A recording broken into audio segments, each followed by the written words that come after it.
त्याच्यामुळे आपल्याला जे आळ्या पण येते ते कंट्रोल करणं गरजेचं आहे, नाही तर आपलं मक्काचं पीक हे फेल जाऊ शकतं. त्यांना माहिती बा, त्यांना जे छोटे मोठे काम होते ते झाले होते, माझी बाकी पण घेतली.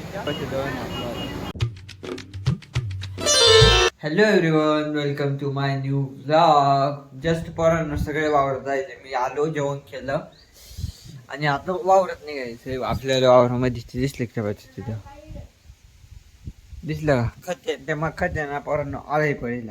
पहिलं सीन आता आहे त्याच्या मक्कामध्ये आळी पडली, त्यासाठी आता ते आवरून नाही राहिलं, त्याच्यामुळे औषध आलेले ते औषध टाकायचं काम चालू आहे वावरामध्ये. आई पण जायला होती पण आई घरी निघून आली, कारण तिचा गुडघा दुखायला लागला होता त्या मकाच्या सरांमध्ये बसून बसून बसून, त्याच्यामुळे घरी निघून आली. जेवण झालं, जस्ट आत्ताच आलोय, जाऊ आपण वावरामध्ये. वावरात आलो होतो, आपल्याला काम चालू आहे, मकाला खत टाकायचं चालू आहे वावरामध्ये, खत टाकायचं काम. आपण पण आलो होतो, खत टाकायला सुरुवात केली फायनली. झालं एवढं आहे सकाळपासून, एवढंच आहे ना. हा कवरच वळले 1 2 3 3 पाडगे सकाळपासून फक्त एवढे दाखवले ना. अजून 3 पाडे 2 पाडगे बाकी पोरांनो. कधी व्हायचं बरोबर होईल, हळूहळू करू. इथपर्यंत झाले, इथून पुढं कंटिन्यू.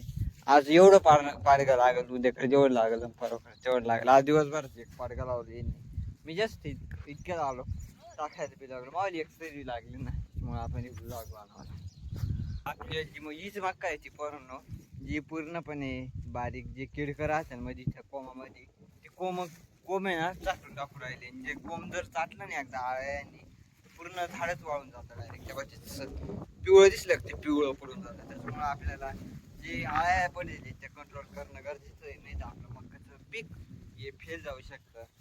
डायरेक्ट झाड वाळून जातं, डायरेक्ट बुडापासून वाळून जातं डायरेक्ट. कारण की मेन कोंब राहतो ना, ती आळ्या त्या कोमामध्येच बसेल राहते. त्याच्यामुळे जे औषध कोण आहे ते नाही माहिती, काळं काळं बी आहे एवढंच माहिती आहे. तर आपल्याला काम कंटिन्यू करू परत पोरांना.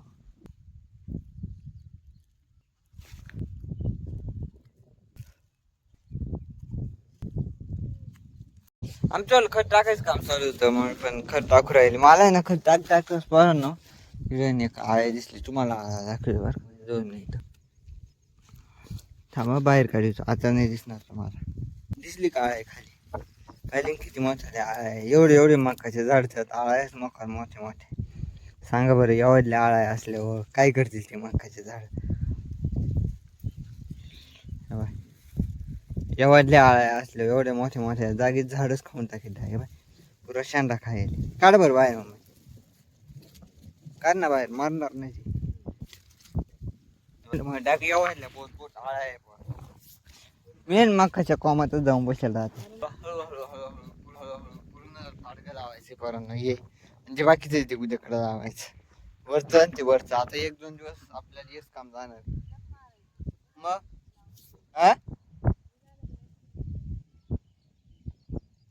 2 वाजले, आता पाहू, जवळ होते जवळ करू, नंतर पाहू, नंतर काय सिंग भेटू थोडा टायमानं. आता डायरेक्ट आता वाजले 3:30. फायनली आमचं एक पाडगं लागलंय.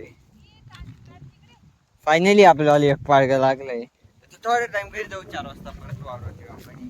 मम्मीला दुसरं काय वाटतं ना त्याच्यामुळं पोरांना ये जर नाही आवडलं ना आपल्याला मका करायचं काहीच आपण पुढा काय एवढं तुम्हाला दाखवतो. तो पुढा होता औषधात, तो दाखवू राहील.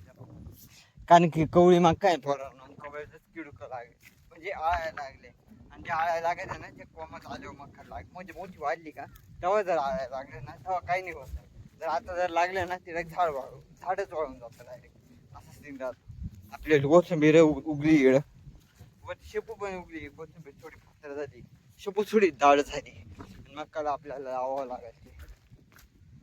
बिरू विरू आता वाजले 5. आम्ही घरी आलो होतो, मम्मीनं पाणी भरलं आणि चहा पाण्याचं नियोजन आहे पोरं. का झाला चहा पाणी झालाय? मम्मीचे भांडे कोणते चालू आहे, मला नाही भेटलं. कोणते गेले वावरात माहित नाही जाऊ का नाही जाऊ. चला भेटू आता थोडा टायमान. मम्मी घातलं काम धंदे आवडी. आई इथं बसले, आईचा पण चहा झाला, कप ते तिडे भेटू आपण थोडा टायमान. 8 वाजले 5 मी आलो तो वावरामध्ये मोटर चालू करायला. मम्मीच्या इकडे काम चालू आहे. मला गावात जायचं सध्या. काल आपण जे दळण टाकेल होतं ते आणायला जायचंय. पण असं सीन आता काल परी होती बरोबर धरायला. आज कोणीच नाही. आज मला एकट्यालाच टाकीव ठेवून आणावं लागणार आहे. जे मी बोबडं बोल राहिलो त्याचं पण आज मला काहीतरी करायचंय. भाऊ गोळ्यात आणले. पण मग त्याला एक गावठी ना मध म्हणून आहे त्यांनी लावलं का बरं होतं. मला फरक पडतो असं ते घेऊन येतो. ते आईने ना शांड्याला आहे ना ते त्याच्यामुळे ते बोलता येत नाही. असं तुला घरी बोलवलंय आता ते आले घरी. हा आणि काल जे होते ते दुसरे आले होते. आज जे ते दुसरे आले भेटायसाठी. आजारी पेशंट आहे कोणतरी त्याला भेटायला नाही आले. हा तुला बोलवलं येईल आपण जाऊ. मी वावरत आलो का मोटर चालू करायला. तुम्हाला मा भाषा समजते का नाही तेच नाही माहिती फरक. त्याच्यात मग मला चाललो सकाळचं ब्लॉग बनवावा नका बनवू पण ठीक आहे जे आहे घे जाऊ भेटू.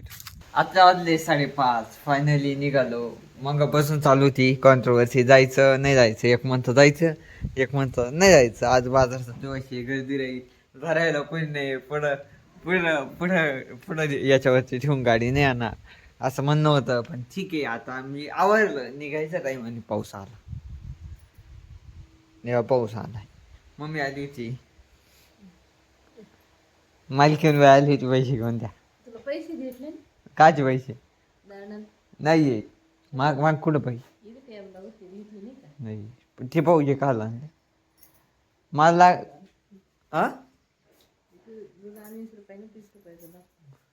खाऊ मला लागत आहे 25 रुपये मधाला. 50 दूध आणायचं आहे फक्त. किती पाहिलं दोन पाहिलं 30-60 रुपये होते. आईला पण काहीतरी आणायचंय काय. हा ये पैसे काय लागत आहे तसं. पाऊस उघडला नाही. हा निघू.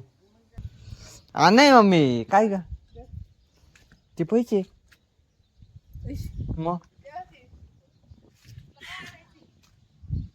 बत्ता आणायचं होता ना. बा ठीक आहे राहू दे. दळण नाव सांग ना. देवकर दत्तू देवकर. गावचं आहे का? दत्तू देवकर गावाचं दळण. दत्तू देवकर. हा ते छोटे मोठे काम होते ते झाले होते. मी नाही दाखवत जास्त काय.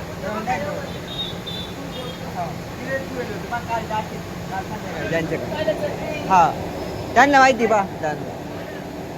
जे छोटे मोठे काम होते ते झाले होते. माझी बाकी पण घेतली दाखवत नाही कारण की गर्दी बाजारचा दिवस त्याला घेतला जातो तेव्हाचे दळण. तुला म्हणते काय भाजीपाला मोकार गर्दी होती तिकडे कुठं भाजीपाला 5 वर्षाची. तिकडून ये घेतला दळण ये खाऊन ते गेलो गावामध्ये गेलो. माझी बाटली घेतली दळण घेऊन मग तसंच निघून आलो. काल ते खाऊ ते भाजीपाला घ्या म्हणजे ती परत हिंदा आणते बरोबर का नाही. त्याच्यामुळे घरी निघून आलो आपण. परतलं काम चालू आहे. आपण कपडे बदलू का. गावातून घरी आलो होतो पण घरी आता तसं टाइम झाला त्याच्यामुळे जास्त शूट नाही केलं तर यावं लागलं. इथं जाईन खर्च व्हिडिओ बघितला असेल तर लाईक करा. हा चॅनलवरती जर नवीन असाल तर सबस्क्राईब करून टाका.